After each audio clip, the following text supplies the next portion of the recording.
Bonsoir, bienvenue chez Palf. Bonsoir Swan. Coucou, ça va? Ouais, ça me fait extrêmement plaisir de tourner avec toi. Mais carrément. D'autant plus que nous allons parler d'un sujet qui t'est cher, Absolument. à savoir le meilleur groupe du monde. Absolument. C'est Coming parti. next.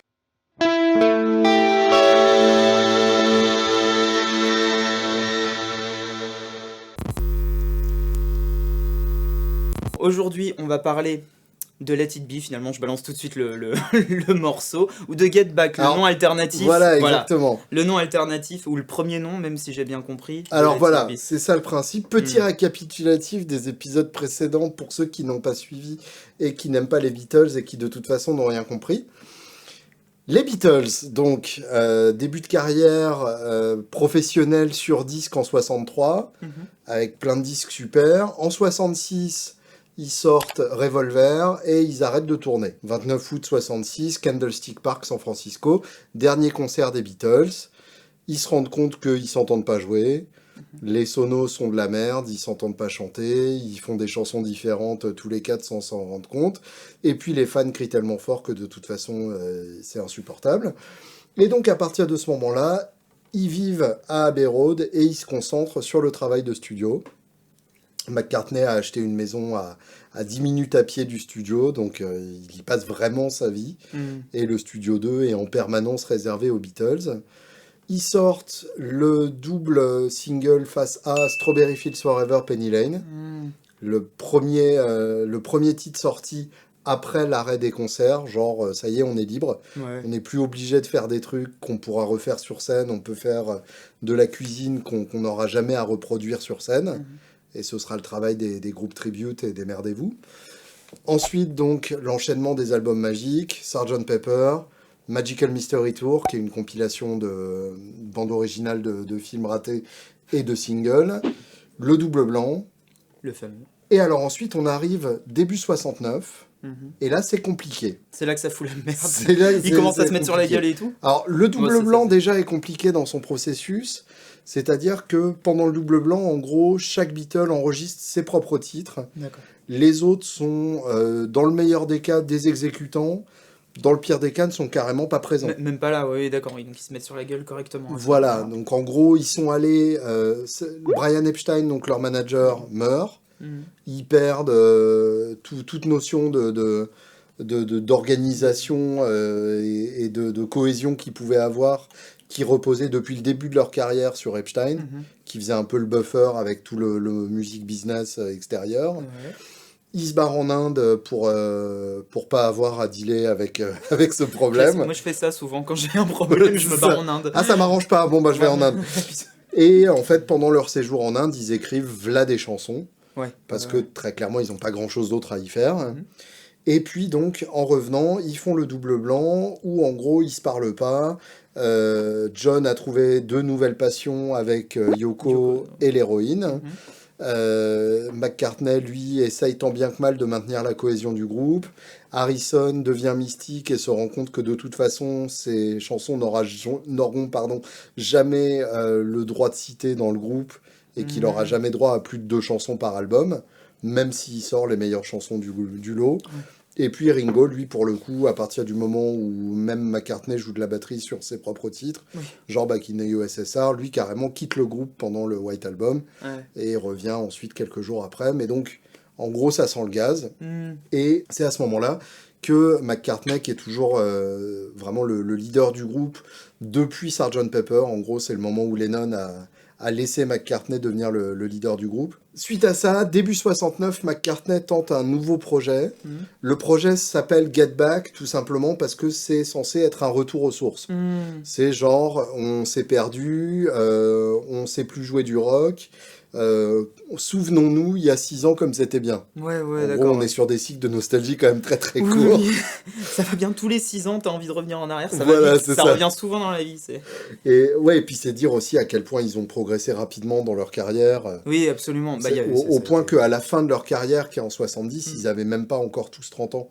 Oui, non, mais C'est d'accord. quand même C'est hallucinant de se c'est dire ça. complètement dingue. Donc bref, Ouais. McCartney décide, on revient en arrière, Get Back. Donc on retourne au rock de nos débuts, quitte à reprendre des morceaux qui jouaient à leur début, par exemple One After 909, qui est sur l'album final, qui était un de leurs titres au début, et puis surtout de tous jouer ensemble dans la même pièce. Oui, Quelque chose oui. qu'ils n'avaient pas fait finalement depuis Revolver, puisque bah, ils avaient l'habitude de faire leur cuisine en studio, chacun de leur côté. Ils avaient pris le goût des overdubs à ne plus savoir qu'en faire. Mhm. Et donc Get Back, le but c'est pas d'overdub, C'est tout du le monde vrai. dans la même pièce, c'est du live, et si on veut un instrument en plus, faut que le mec soit présent. Hmm. D'où l'addition de Billy Preston au clavier. Oui, bah sur Get Back notamment, Voilà, où sur on entend quasiment son tout Rhodes, l'album. au Rhodes, hein, beaucoup, C'est je du crois. Ouais, Rhodes, c'est du ouais, Rhodes, ouais. ouais. On pourrait croire que c'est du Wurly vu que c'est assez agressif, mais Hmm. c'est du Ouais, Rhodes. ouais, j'ai lu ça quelque Et part. il alterne entre Rhodes et orgue selon Hmm. les morceaux.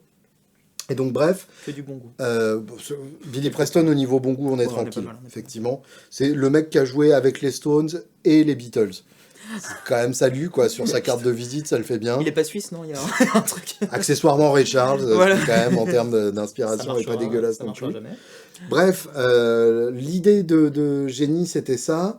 L'idée toute pourrie, c'était de le faire dans un studio d'enregistrement de films, Oui. donc un grand hangar super froid, et de le faire avec une équipe de tournage de films pour faire un documentaire sur l'enregistrement. Mais oui, c'est vrai qu'il y avait ça, il y avait tout ce qui devait sortir dessus. C'est ça. Voilà. Ouais. Et donc, l'idée, c'est que on est en janvier 69. Ils se donnent une date fin janvier où ils vont faire un grand concert qu'ils vont enregistrer et ça sera le prochain album. D'accord. Ils n'ont pas de concert booké. Ils sont encore en train de décider. Ils hésitent à jouer dans des ruines d'un amphithéâtre en Libye. Oui. Sauf que Ringo n'aime pas voyager. Ouais, puis en métro, c'est pas. En métro, c'est pas direct. direct. Donc ils se disent ouais, mais on aimerait bien jouer face à nos fans. Ouais, mais alors en même temps, si on va jouer au pôle Nord, ça fera joli sur les images, etc. Ouais. On est déjà, en fait, c'est marrant, dans des réflexions qui amèneront Pink Floyd à Pompéi. Oui, oui, Ce oui, côté oui. concert dans un cadre complètement pas Gigantesque. adapté et en même temps parfait, sans public, pour faire un film bizarre. Donc, sans le savoir, ils étaient les pionniers de ça aussi, Bah, comme, ils ont, de toute façon, on leur doit comme tout le reste. Pour moi, on leur doit tout. Même pour Donc, celui- évidemment, ça périclite, l'ambiance est pourrie parce qu'ils ont aucune intimité, ils ont toujours un caméraman dans la gueule, le studio sonne pas parce qu'il est trop gros. Donc, Harrison quitte le groupe. Ils se débrouillent pour le faire revenir ensuite, et puis finalement, ils vont finir l'enregistrement dans les studios Apple, Oui. puisque les Beatles ont monté leur studio et leur label entre-temps, Apple, qui périclitera d'ailleurs assez rapidement après la séparation des Beatles. Ils ont sorti quelques artistes entre-temps, dont Billy Preston pour ses albums solo, et James Taylor, qui a sorti son premier album sur Apple, ce qui est quand même pas de la merde. Bref, le studio donc vient d'être terminé dans le sous-sol de leur immeuble, et donc ils continuent l'enregistrement là-bas en amenant du matos d'Abbey Road, parce que l'ingé son slash inventeur slash savant fou Magic Alex qu'ils avaient payé pour construire le matériel de leur propre studio est en fait un arnaqueur total, et donc il a conçu du matos qui souffle de partout et qui fait pas du tout ce qu'il voulait faire.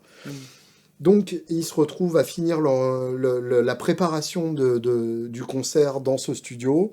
Et finalement, ils décident de faire le concert sur le toit de leur immeuble, en plein quartier des affaires à Londres, Savile Row, qui est la rue des tailleurs. Et donc, c'est un peu un abandon, parce que finalement, c'est un concert de 5 ou 6 titres, à l'heure du thé, à midi, et puis ils s'en foutent, ils vont pas aller en Libye, ils montent sur le toit de leur propre immeuble, quoi. D'accord. Donc, voilà, en Oui, c'est un termes lâcher-prise, par presque, rapport un à ce truc, que ça aurait donc, pu être, c'est un peu laisse tomber. Finalement, donc, ils font ce concert qui est d'ailleurs assez chouette, qui reste le dernier concert des Beatles, C'est vrai. tout simplement, qu'on appelle le Rooftop Concert, puisque c'est au-dessus de leur toit. Les gens dans la rue qui devaient juste halluciner, quoi, en Bien fait. sûr. Ah, au fait. Tiens, lève la tête, chérie. Oui, c'est ça.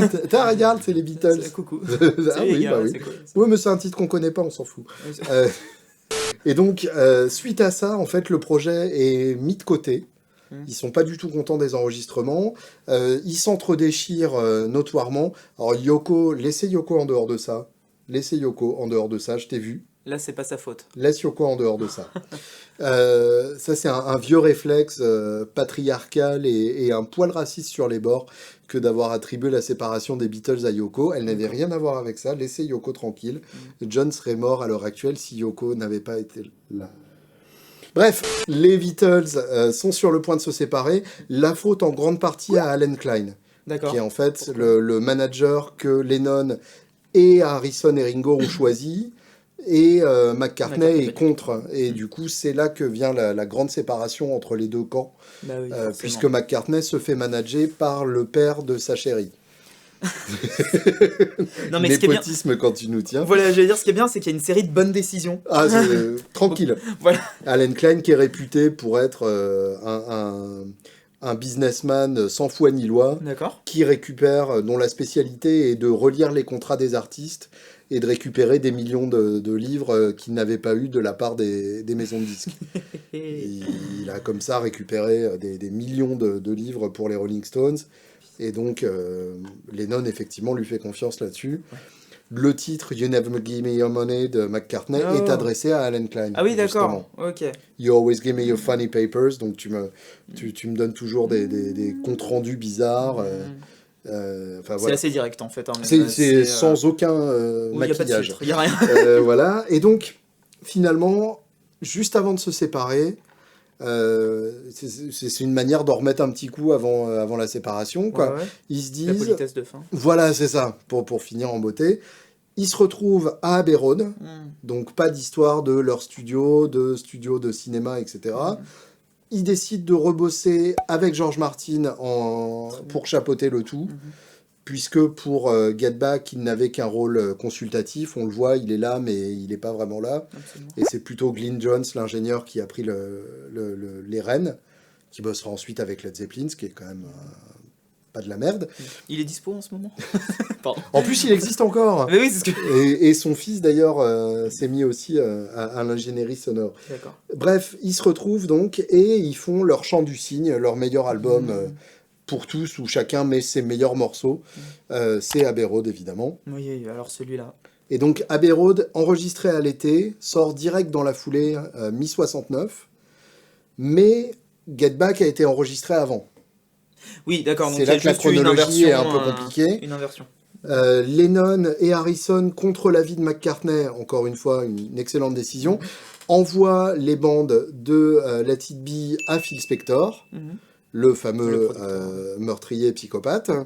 Et Phil Spector rajoute des chœurs, des cordes, toutes sortes de guimauves par-dessus, et transforme Get Back en Let It Be. D'accord, d'où la version plus tard de Let It Be Naked, où on virera tout ça. D'où Let It Be Naked, qui est la vengeance de McCartney. Oui, d'accord. Qui est genre, les gars...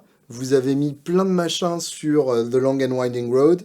À l'origine, c'est pas comme ça que je le voyais. D'accord, ok. Et donc, effectivement, quand Let It Be sort, en 70, l'album a déjà été enregistré 1 an avant.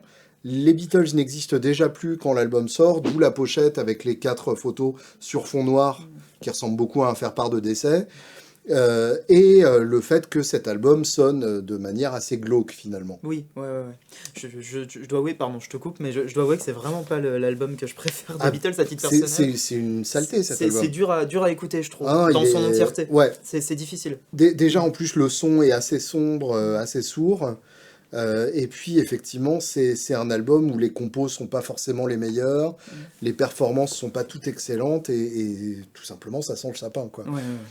Mais donc, ce qui s'est passé, c'est que en même temps que Let It Be, l'album, sort le documentaire en 1970 de Michael Lindsay Hogg, qui donc a filmé les images, et au lieu d'y voir donc la création de l'album des Beatles, on y voit la séparation du groupe.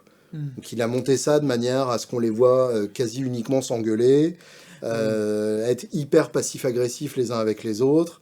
Il y a une scène fabuleuse où McCartney essaye de montrer à George ce qu'il doit jouer, et George lui dit un truc typiquement britannique, genre je joue ce que tu veux, et si tu veux je jouerai pas. Ouais, d'accord. Genre C'est ce ambiance. T'as le truc, normalement, t'es à côté comme ça, tu fais...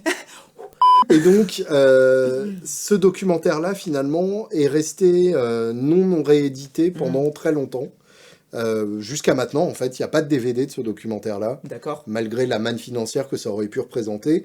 Tout simplement parce que c'est trop dur pour les fans de voir ça. Oui. Donc, c'est si on n'avait pas de vie dans les années 2000, on pouvait le trouver sur Internet en téléchargement. Je l'ai encore sur un disque dur à l'heure actuelle pour ceux que ça intéresse. Déconnez pas avec les DivX. Et récemment, Peter Jackson, Mais oui. voilà. Le producteur de Bad Taste et Brain Dead, et Pour ne aussi citer deux, que, trois voilà, autres c'est ce que trucs je veux après, dire, qui marcheront jamais, par Voilà. contre, deux, trois autres, voilà. a décidé qui est lui-même hyper fan des Beatles, a décidé de raconter une autre histoire. C'est-à-dire que pour le film Let It Be, il y a eu 60 heures de rush, Ouais. plus 160 heures d'audio.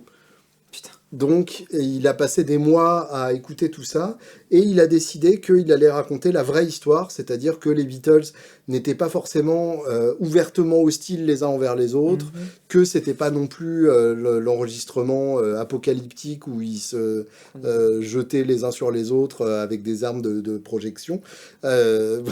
Bref, il a essayé de montrer que finalement les Beatles n'étaient pas en si mauvais état à ce moment-là. Bon, ce qui est raté ou pas selon la manière dont on voit le documentaire. Ce qui est certain, c'est que ça donne, donc on arrive à l'heure actuelle, Get Back, un documentaire en 3 parties de 8 heures, Oui, absolument. disponible sur une plateforme de streaming de plus, dont on n'avait pas besoin parce qu'on s'est déjà inscrit à 3 autres. Ça, Sné. Et pour le coup, donc, qui est la plus grosse immersion possible dans la vie d'un groupe, quel qu'il soit. Et cette fois-ci, se voulant de manière beaucoup plus objective et beaucoup plus... En tout cas, déjà démystifiant le monté de façon chronologique. Oui, ce qui change tout. Ce qui donne du sens un petit Voilà, peu. c'est ça. Voilà, Parce que, par exemple, l'engueulade qu'on voit entre McCartney et Harrison, c'est 4 jours avant que Harrison se barre, effectivement. Oui, d'accord. Alors que dans forcément... le film, c'est monté pour te faire croire que il claque la porte direct après. Donc, il y a comme ça une exigence de vraiment reconstituer la chronologie. Et évidemment, pour les fans, c'est une immersion fabuleuse. C'est très long, donc faut vraiment aimer. Ça ne l'est pas assez, à mon goût. Faut le prendre comme on est avec des potes, oui. et il faut pas hésiter à aller pisser en les laissant discuter du morceau. Voilà. Tu l'as regardé, donc J'ai commencé, mais en fait, n'ayant pas l'abonnement à la dite machin, il faut que je me le prenne le mois gratuit ou je sais pas quoi. C'est vraiment le truc. Donc j'ai vu quelques extraits et je me suis dit, putain, il faut que je le fasse. Et je rentre enfin chez moi après quelques longs mois là, demain, donc je vais pouvoir le faire là à Noël. Et alors, qu'est-ce que ça t'a inspiré, ce que t'en as vu? Moi, ça m'a donné envie de faire de la musique. Même si forcément, il y a des moments où ça se... où tu sens les montées de tension, où tu sens les conflits, ou les discussions, voilà. Mais quand même, du peu que j'en ai vu, en fait, c'est con, hein, mais ça a ravivé la passion pour la musique, si tu veux. C'est vraiment un peu con, voir Benet dit comme ça. Mais en fait, moi, les Beatles, ça a été un vrai choc quand j'étais gamin. Je me rappelle en bagnole. Où je sais pas, la radio tournait, puis d'un coup un morceau des Beatles passe et je ne sais plus lequel, mais j'ai envie de dire, je crois que c'est Yesterday, mais je suis pas certain de mon coup. Et non, ça devait être Hey Jude, parce que vraiment les chœurs à la fin, je crois bien que ça devait être ça. En tout cas, c'est le souvenir que j'en ai. Et moi, de rester mes pantois dans la bagnole comme ça, en Ardèche, en train de le gamin en train de gerber dans la bagnole, quelque part. Et là, il y a ça qui passe. Entre deux vomis, un fa bémol. Et vraiment de rester dingue. Et en fait, ça m'a un peu ramené à ça. Si tu veux, alors du coup, évidemment, ça n'est pas du tout le même album, mais ça m'a ramené à cette sensation initiale, vraiment cette espèce de Madeleine de Proust, où tu te rappelles, l'espace d'un instant, tu reviens dans ce sentiment-là que tu as eu la première fois que tu as entendu ça. Ouais, je vois. Et du coup, j'ai une très grande excitation à l'idée de regarder le reste, et c'est pour ça que je me le réserve pour le moment où je serai OK pour le faire. Et toi, du coup, tu l'as vu, j'imagine? Moi, bien sûr, oui, complètement. Pour l'instant, une seule fois, mais en entier. D'accord. Donc j'ai pris 2 jours où vraiment j'avais rien d'autre à faire, ou en tout Génial. cas j'ai retardé tout le reste. On a toujours Et effectivement, c'est un gros kiff parce que y a rien de similaire qui existe. Ouais. Même le documentaire qui pour moi est ce qui s'en rapprocherait le plus, qui est 1 an et demi dans la vie de Metallica, qui pendant 4 heures documente le making-of du Black Album. Pour le coup, c'est pas aussi immersif. Là, on a vraiment le côté jour après jour qui est passionnant. Et c'est là que je voulais en venir, et c'est pour ça que j'ai suggéré qu'on fasse cette vidéo. C'est qu'au niveau matos, il y a quand même de quoi se pignoler assez sympathiquement. Là, on a un board qui a été mis en place par Alex, finalement. C'est ça. Par Alex et son équipe. Ah, Non, par non. l'équipe d'Alex. Par Antoine. Par Antoine. Antoine, Merci, donc Antoine. on se fait corriger. Qui est dans l'avion à l'heure qu'il est. J'ai C'est juste vrai. suggéré 2 choses. J'ai suggéré la Savage et la Ibiten. Voilà. Très bien. D'accord. Le reste, Alors. c'est pas moi. C'est pour ça qu'on a le Ditto Looper qui est juste là. Ce qui est impressionnant quand on regarde Let It Be, c'est de voir à quel point les sons de guitare de Lennon et d'Harrison sont parfaitement complémentaires. D'accord. En gros, Harrison c'est l'aigu et Lennon c'est le grave. Oui. Harrison le côté plutôt piquant, plutôt brillant, voire un peu queuse. Il est sur sa télé Alors palissandre il y a ou- 2 périodes D'accord. en plus, ce qui n'arrange pas notre affaire. Facile.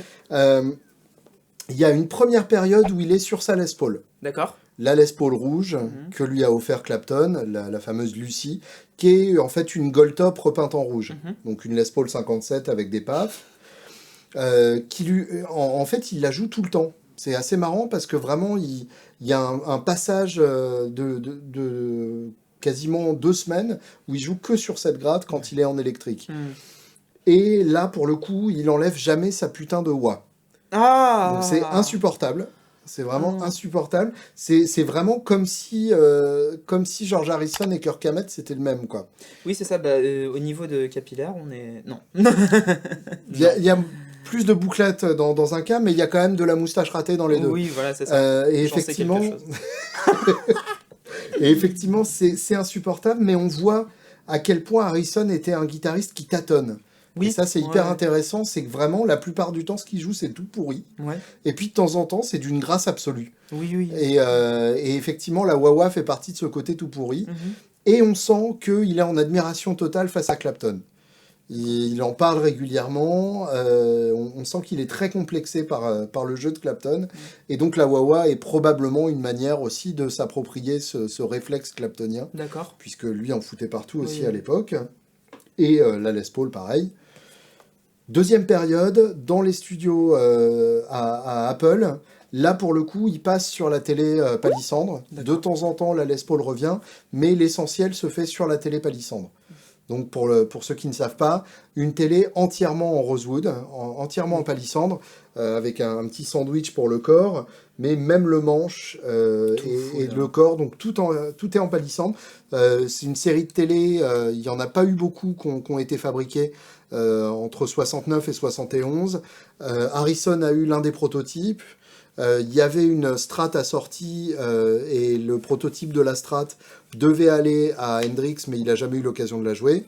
Et c'est des guitares qui sont particulièrement lourdes. Il y a eu Oui, des oui. rééditions, le palissandre, ça sonne, C'est dense. mais c'est extrêmement lourd. C'est très, très dense. Donc on a peur pour le dos d'Harrison en le voyant tout chétif avec sa télé. Mais donc voilà, et en fait, en passant de la Les Paul à la télé, il n'a pas une si grosse différence de son que ça. Ne se dit-il pas que la Les Paul est la télé de chez Gibson? J'ai déjà entendu ça quelque part. Ah ouais, Ouais, et ça m'a fait rire. Enfin, vraiment dans le comme sens Séverine, hein. où- Oui. Séverine fait rire. Ouais, Séverine fait Mm. C'est le loup dans le loup de la mythologie nordique. Fait rire le loup. Et donc sur ce, non mais bon bref du coup il n'y a pas une si grande différence que ça. Et est-ce que c'est ça un loup musclé? Il a des Wolfpack. Voilà, ça te calmera. Et au moment où il passe dans le studio au sous-sol d'Apple, il passe de la wah-wah à la Leslie. D'accord. Et alors là, pareil, il peut plus s'en passer. Oui, il l'a always on quoi, C'est- la Leslie. c'est- Enfin, Ouais, c'est ça. tout le C'est temps c'est dans la la Leslie cabine. always Ouais, on. la cabine. Ce qui est carrément insupportable aussi. Mm. Après, pour le reste du matos, c'est très simple. 0 pédale. D'accord. tout en direct dans l'ampli, qui est un twin Silverface. D'accord. Donc Silverface, c'est la troisième époque des amplis, quatrième si on compte les Brownface, des amplis Fender, donc les amplis post-66, ou 67 d'ailleurs, les vrais spécialistes me corrigeront dans les commentaires et ils sont là pour ça. Silverface qui est réputé comme étant moins bon que les Blackface, mais finalement les Beatles ça avait pas tellement l'air de les gêner. Oui. Tout simplement, en fait, c'est le résultat d'un deal d'endorsement avec Fender, où il leur avait filé donc des Silverface, une basse 6, qu'ils jouent énormément, parce que finalement, quand McCartney est au piano, c'est soit John, soit Harrison qui jouent de la basse 6 pour faire la basse. Et puis il leur a fait filer le Rhodes aussi, tant qu'ils y étaient, Oui, et la coup. télé palissandre, et tiens, t'inquiète. Bref, ils sont donc tous les deux sur des Twin Reverb, John avec sa Casino, D'accord. qui est en finition naturelle à cette époque-là. Elle était d'abord Sunburst, ensuite psychédélique et finalement naturelle. La pauvre, elle en a vu. Et très probablement, j'ai envie de dire, avec des cordes filets plats. Parce tu penses qu'il a le gros son très sourd, typique des cordes filets plats. On sent en tout cas qu'il utilise des grosses cordes à sa manière de les attaquer. Et il a un côté très Chuck Berry dans le son, très, très sourd et rond, qui du coup complète parfaitement le son d'Harrison. Harrison, beaucoup plus agressif. Tu m'étonnes s'il avait la voix tout le temps. Et alors là où ça devient rigolo, c'est que le Twin, il crunch. Alors pour faire crunch, je suis très mauvais en ampli, mais pour faire cruncher un Twin, on est d'accord qu'il faut sortir de la salle normalement? C'est ça. Oui, voire de l'immeuble. Voilà. Sachant qu'un Twin, c'est quand même 80 watts tout mouillé. D'accord. Donc, Que le Silverface est la version la plus criarde du lot. Ouais. Donc on imagine quand même assez bien le volume auquel il jouait. C'est toujours quelque chose qui me fait peur quand tu retranscris, enfin quand tu enregistres ça, tu perds toute la sensation de volume, enfin bien sûr, toute l'épaisseur sonore, donc tu gardes le criard en fait. Tu voilà, gardes c'est le ça. côté hyper agressif du truc. D'accord. Et alors j'ai eu cette chance, moi c'était pas un Silverface, c'était une réédition Blackface, mais j'ai eu cette chance de faire cruncher un Twin. Ouais. Et alors effectivement, j'ai probablement perdu pas mal de points d'audition. D'accord. Mais c'est un son incroyable. À téter dans la pièce. Ouais. Oui, normal quelque part. Pour ressentir le truc dans... Voilà quoi. Bah oui, faudrait pas risquer de passer à côté de quelque chose. C'est ça. mais vraiment, enfin c'est... on dit tout le temps, le Twin, c'est le headroom, c'est la puissance clean, etc. Mais en fait, quand on le pousse, finalement... peut-être que le plexi a du souci à se faire, quoi. Ah ouais, d'accord, à ce point-là, vraiment, ouais. Si tu lui rentres dedans, ça peut vraiment... Ça peut. À quel moment il casse? À 7, à peu près. Ouais, d'accord. T'es déjà pas bien, là. Ouais, en fonction de la puissance des micros. Déjà, sur un Fender, normalement, à 2, t'es pas bien. Ouais, c'est ça. T'as le 1,9 et le 2. Oui, c'est ça. C'est le fameux. Le passage de 1,9 à 2, c'est x10 en volume perçu. Et, purée, un Twin à 7... Mais ça devait vraiment être quelque chose. Je rêve un peu des fois de cette époque où tu te dis, mais tu passes un mois au studio et tu déboîtes tout. Folie, et puis t'imagines du coup le son de la sono qui devait saturer aussi pour pouvoir se battre contre ça. Oh là là là. Le son du Rhodes bien saturé parce que le Rhodes était amplifié aussi dans des amplis de guitare. Donc voilà, ouais, incroyable, quoi. Bordel généralisé quoi. Et du coup, comment est-ce que tu retranscris ce Twin à Donf avec des Dalpé? Et voilà, c'était le défi que j'ai présenté à Alex, de retrouver ce côté énorme, joufflu et trop fort du Twin, mais uniquement avec des pédales sur notre Kelt Axel Bauer habituel, très bien. Qui lui pour le coup, théorème d'Andy, non seulement n'est pas accordé, mais en plus sonne de manière parfaitement plate. Ouais, absolument. Donc là, effectivement, comment on fait? Alors, observons un peu les solutions qu'il nous a proposées. Il nous a proposé... Alors, en entrée, on passe dans une wah que vous ne voyez pas en dessous pour des raisons pratiques. C'est même pas dit qu'on l'utilise, d'ailleurs. Oui, bon, elle existe, elle a ce mérite-là, et c'est déjà assez classe. On entre dans la Oberon donc, de Signal Chain, qu'on connaît, coucou Brian. Vous avez vu peut-être une vidéo sur le salon de Montrouge, où on était avec Brian. La Oberon, donc, qui va être un clean boost, tout ce qu'il y a de plus simple, qui envoie. Qui est pas clean du tout. Qui est pas clean du tout, il va faire tordre. Hein, vas-y, tu nous joues ça?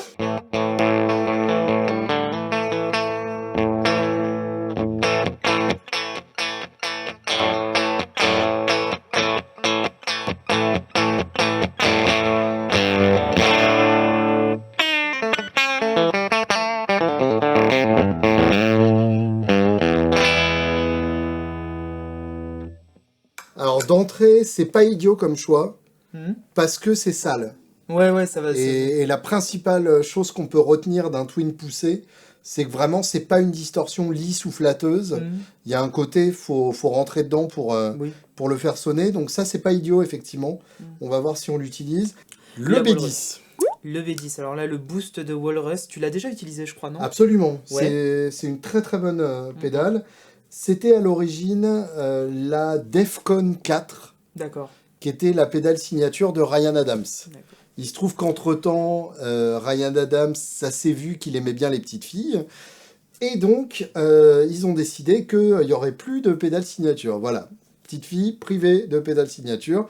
Pareil chez JHS, où il avait sorti la VCR, qui était un chorus reverb, qui a été rebaptisé du coup. Donc, c'est devenu le B10 pour EQ Booster, Voilà. tout simplement. Et 10 parce que ça va jusqu'à 12. Hein, donc, il y a une certaine logique dans tout ça. Alors, c'est une boîte un peu grosse parce que finalement, il n'y a pas tant de fonctions de ça dessus. Mhm.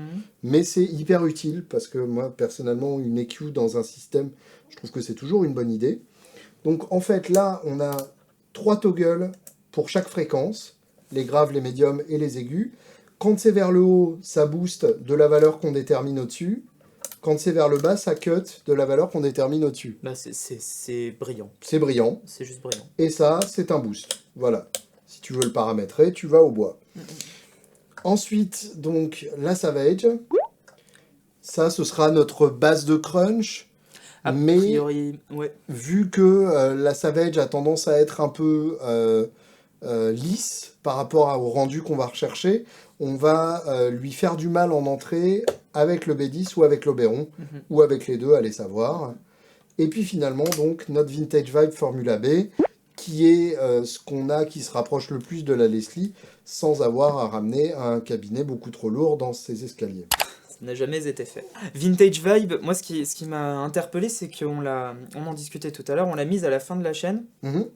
puisqu'en fait, dans la logique des Beatles, on rentre à la fin dans la Leslie. Tout à fait. Alors que de manière assez classique, on l'aurait plutôt mise quelque part par ici, quoi. C'est ça. Alors, Mm. en fait, une Univibe, ça aurait été une Univibe utilisée à la Hendrix ou à la Robin Trower. Effectivement, on l'aurait mise en début de chaîne, Absolument. parce qu'à l'époque, tout simplement, ils branchaient l'Univibe avant de rentrer dans leur Marshall saturé. Ouais. Sauf que là, donc, on est sur une Leslie, et que la Leslie, c'est un haut-parleur. Et dans le cadre du signal chain Oui. de notre ami George, en gros, il y a l'ampli, et puis ensuite, ça sort sur une Leslie en guise de haut-parleur. Et quand c'est un vibratone, qui est l'équivalent de la Leslie chez Fender, on a une tête qui sort et qui se sert de la Leslie comme d'un cab normal, Mhm. entre guillemets, puisqu'il n'y a rien de moins normal qu'une Leslie et de plus excitant qu'une Leslie. Donc là, effectivement, en fin de chaîne, ça se tient, même si Univibe et Leslie, c'est pas strictement équivalent non plus. Mhm. Donc, faut pas se leurrer, on n'aura pas exactement le son de Leslie qu'on recherche. Oui, c'est ce qu'on avait entre les mains, quoi. Dans le Ce stock. qui est un peu le principe de notre défi sonore aussi. Oui, absolument. On va commencer par ce qui, à mon avis, sera le plus simple de se rapprocher, c'est le son d'Harrison. D'accord. Parce qu'on est dans quelque chose de plus fin, que déjà, on est quand même aidé par le fait qu'on a déjà une télé, Forcément, qui est un magnifique Maestria, c'est vrai. qui est quand même magnifique, sauf qu'elle a, tu vois, un pet ici. Partout, tu peux en mettre Ouais. autant que tu veux. Oui. Tu vois, c'est Alors, dommage, elle est un peu abîmée. Et pour ça, effectivement, on va passer de la wah à l'Univibe, D'accord. histoire de simuler un peu les deux obsessions Mhm. successives de notre ami George. Et on va essayer de chercher donc une base de son dégueulasse, mais assez fine. Ok. Contrairement à la base de son de Lennon, où on va essayer de charger comme des mules en grave, Ouais. là, on va essayer d'avoir un truc plus agressif et assez fin. Pour ça, tu bloques la wah, à ton avis? Non, on va Non. essayer. Non, quand On même va pas pousser jusque-là, Ouais. d'autant plus que c'est pas nasillard non plus. D'accord. Ouais. C'est fin, mais sans être nasillard. Donc, voyons ce qu'on a à midi avec les amis. C'est déjà bien, en fait. Ça marche, en fait. On peut faire une carrière avec ce son-là, hein, C'est finalement. vrai, absolument. On va boire un coup, du coup. Ouais, allez, c'est parti. Alors, on va essayer donc de booster les médiums. D'accord. D'abord sur l'Oberon, ensuite sur notre ami des enfants. Hop. On booste. Oh fuck. Et on booste avec le médium. Mm. En fait, je sais plutôt jouer les titres de Lennon. C'est marrant, je sais plutôt en jouer aucun. Donc, on va s'arranger comme on peut. Et ben, on va faire Harrison qui joue sur un titre de Lennon. Absolument.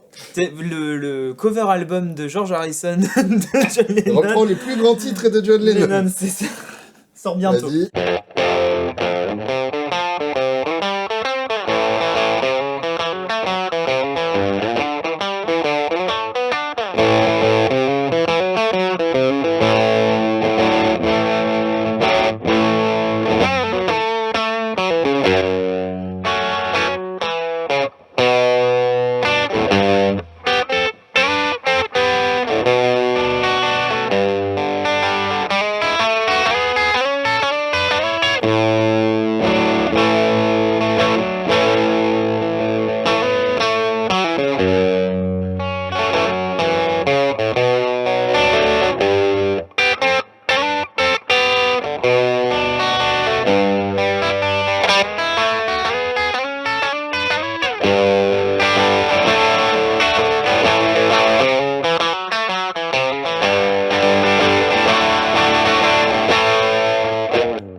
Alors, verdict.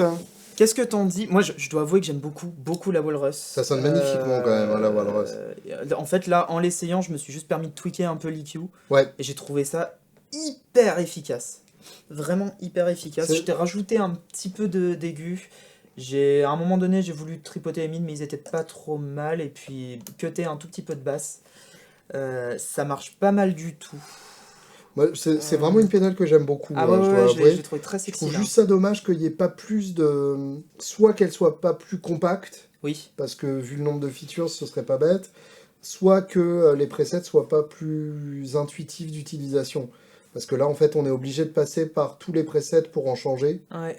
Alors que si on avait 2 foot switch, ce serait nettement plus simple et ça justifierait le gros footprint. Comment tu presets ce truc d'ailleurs? Voilà, là tu le hold 3 secondes. D'accord. Voilà, et là tu es en mode preset. Preset bleu. Tu vois, ça change tout. D'accord. C'est On qu'on est n'a pas d'accord que- mémorisé on est d'accord encore, qu'on a hein, rien c'est mémorisé. pour ça. Moi, je ne mémorise que très peu. Et comment tu... Là, on est de retour en live. Ok, d'accord. Mais en tout cas, voilà, ça sonne magnifiquement. La Oberon a ce grain intéressant, mais je trouve qu'effectivement, on se rapproche plus de notre objectif avec la EB10. Alors maintenant, on va rajouter les épices. Ouais, On va commencer par la wah, en espérant que ça mette pas tout par terre, vas-y. puisque la wah a le La wah est en chic toute pour mettre un peu première, tout donc par terre. ça risque de...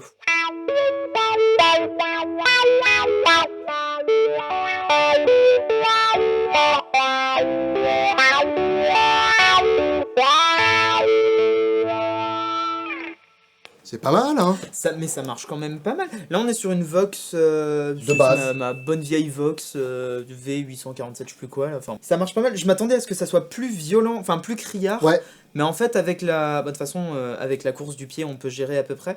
Mais ça marche quand même très bien. Non, c'est très ça bien. donne ce côté... On a déjà le son de base qui est agressif. Et du coup, ça, pour moi, ça lui redonne un tout petit peu de moelleux quand Ouais. tu le souhaites. Et du coup, c'est parfait. Et ce qui est en fait la raison, probablement, pour laquelle Harrison était accro à cet effet-là. Oui, d'accord. C'est C'est que pas ça dit, a je vais me lever, je vais peut-être baisser tendance le à calmer un peu l'agressivité du Twin D'accord. par rapport à ce qu'il recherche. Hmm. Je pense que grâce à toi, on vient de comprendre George Harrison. Non, alors grâce à toi, moi j'ai rien fait du tout. Et le jour où on comprendra George Alors, tu Harrison, vois. on se laissera pousser une moustache.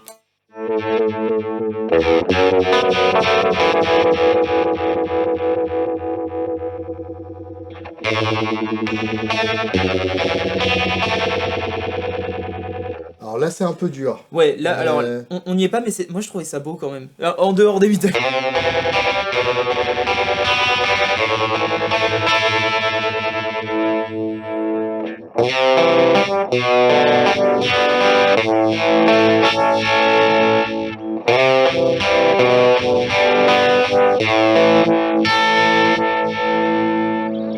Alors je vais te dire un truc Qu'est-ce que t'en penses? un peu subversif, Ouais. c'est qu'une pédale de 200 grammes, Mhm. ça vaut pas un Une énorme Leslie, haut-parleur je comprends pas. rotatif de 400 kilos. Je comprends Je pas. trouve ça un peu décevant. C'est pas pareil. c'est pas-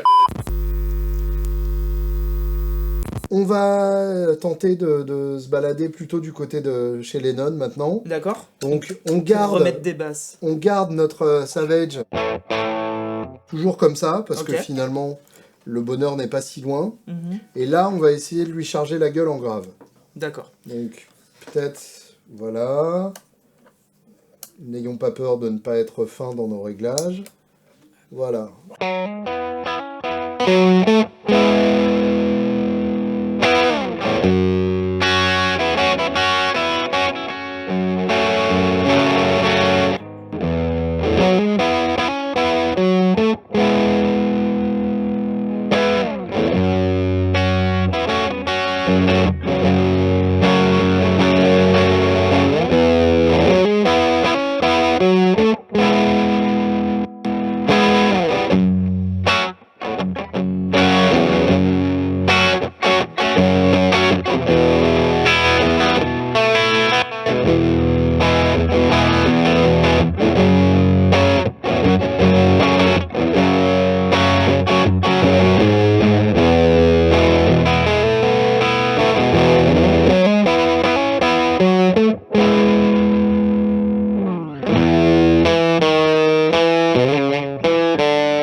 C'est pas ça. Eh ben, non mais je trouve vraiment la Walrus redoutable en fait.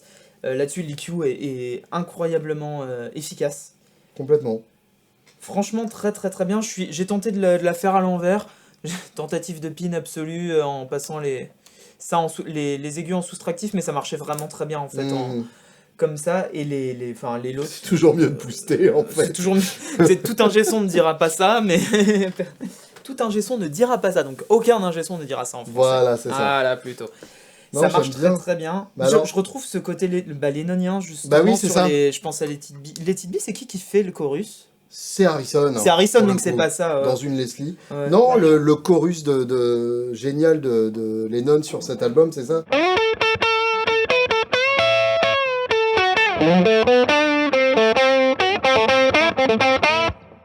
Avec ce côté très sec, vraiment biscuit qui crunch sous ton pied, quoi. Mm.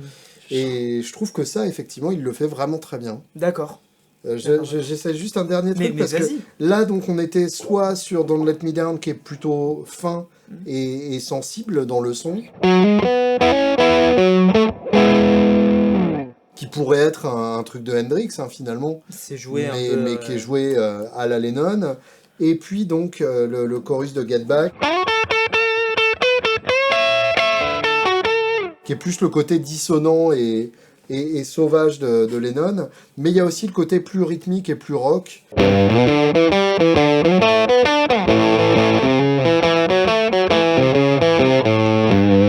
Voilà, qui joue mieux que ça, hein, parce que là j'ai les doigts en mousse. Mais là, tu vois, on voit qu'au niveau de l'attaque, il se passe pas exactement ce qu'on veut. Donc si je peux me permettre de pignoler un tout petit peu, j'essaierai bien comme si... Ouais, mais là du coup ça crunch pas assez. Voilà, c'est ça.